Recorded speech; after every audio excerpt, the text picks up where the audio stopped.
शिक्षा का उद्देश्य डिग्री पाना होता ही नहीं है।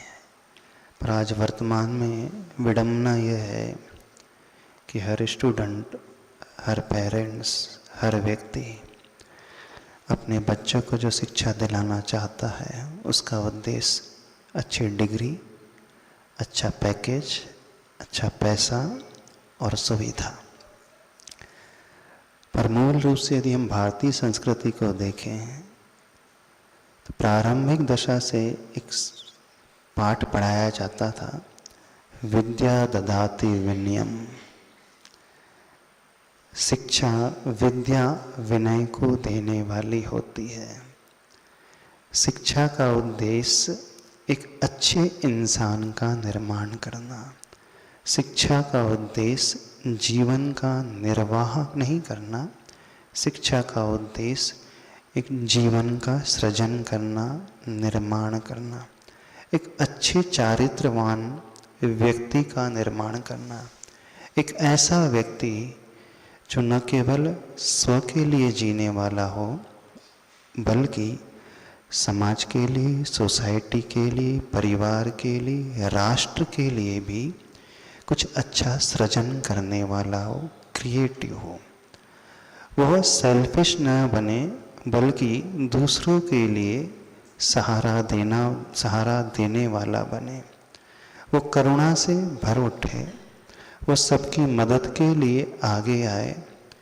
जब इस विचारधारा को रख कर के शिक्षा ग्रहण की जाती थी तो जो गुरुकुल में विद्यार्थी निकलते थे वह सिर्फ एक विद्यार्थी पढ़ कर के नहीं निकलते थे, एक अच्छे सभ्य नागरिक, धार्मिक भावनाओं से भरे हुए, एक अच्छा जीवन जीने वाले, सबको साथ में लेकर के चलने वाले, एक अच्छे नागरिक का कर्तव्य निभाने वाले, धर्म की भावना से ओतप्रोत एक ऐसे व्यक्ति का निर्माण करने वाले।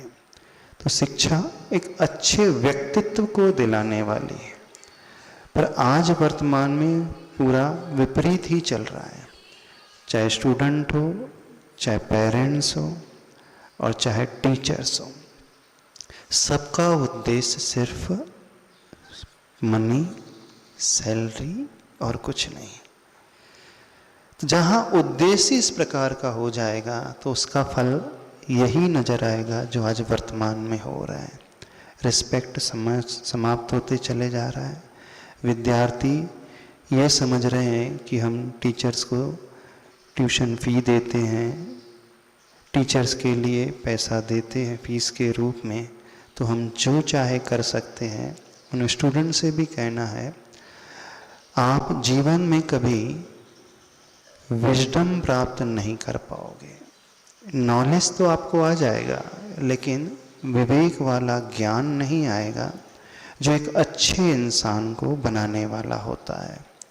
और शिक्षक से भी कहना चाहते हैं, शिक्षक का उद्देश्य सिर्फ पैसा ना हो, शिक्षक का उद्देश्य एक अच्छे इंसान के निर्माण का, एक ऐसे विद्यार्थी के निर्माण का जिसके भीतर ज्ञान के साथ साथ चारित्र का विकास हो सके। आचार्य गुरुदेव श्री विद्यासागर महाराज जी हमेशा इसी बात पर जोर देते थे कि हम ऐसे विद्यार्थी को तैयार करें जो सबके लिए जीना जानते हैं, जिनके भीतर सिंपैथी, एम्पैथी की भावना भरे, जिनके भीतर ग्रेटिट्यूड का, आभार का भाव पैदा हो, जिनके भीतर करुणा और क्षमा का भाव पैदा हो। तो यह सामूहिक रूप से मिलकर के सबको प्रयास करना होगा, तब कहीं जाकर के एक अच्छे राष्ट्र और एक अच्छे समाज और एक अच्छे विश्व धर्म का निर्माण होगा। तो मूल रूप से उन विद्यार्थी से कहना चाहते हैं जिनसे हमने कुछ पाया है, जिनसे हमने कुछ सीखा है, उनके प्रति कृतज्ञता का भाव लाना सीखो। कृतज्ञ ना बने। जो व्यक्ति कृतज्ञ हो जाता है उसका कभी विकास नहीं होता है। ऐसे विद्यार्थी, ऐसे बच्चे अथवा ऐसे लोग जीवन में हमेशा परेशान रहेंगे, मानसिक रूप से त्रस्त रहेंगे, वे हमेशा दुखी रहेंगे, उनके जीवन में कभी आनंद वाला क्षण आएगा ही नहीं, क्योंकि उन्होंने एक सबसे बड़े अवगुण को अपने भीतर पैदा कर लिया। जिनसे वो शिक्षा और ज्ञान पा रहे हैं, उन्हीं का अपमान, उन्हीं के प्रति अभद्र व्यवहार उन्होंने करना सीख लिया। तो ऐसे व्यक्तियों को जीवन में जब सबसे ज़्यादा किसी चीज़ की आवश्यकता होगी तो वे हमेशा वंचित रहेंगे, क्योंकि उन्होंने अपने उस दुर्व्यवहार के माध्यम से गुरु सम, मातृ पिता सम, प्रभु तुल्य उन शिक्षक का अपमान किया है। तो आज सबसे कहना चाहते हैं, आप और कोई कृतज्ञता का भाव अन्य के प्रति लाओ अथवा ना लाओ, लेकिन गुरु का स्थान माता पिता से भी बढ़कर के होता है। माता पिता के माध्यम से तो इस शरीर का जन्म होता है, लेकिन गुरु के माध्यम से एक चरित्र का और एक अच्छे इंसान का जन्म होता है। तो जिनसे हम सब कुछ पा रहे हैं, उनके प्रति तो नतमस्तक होना चाहिए, विनय के भाव से बढ़ना चाहिए, उनकी सेवा में तत्पर होना चाहिए।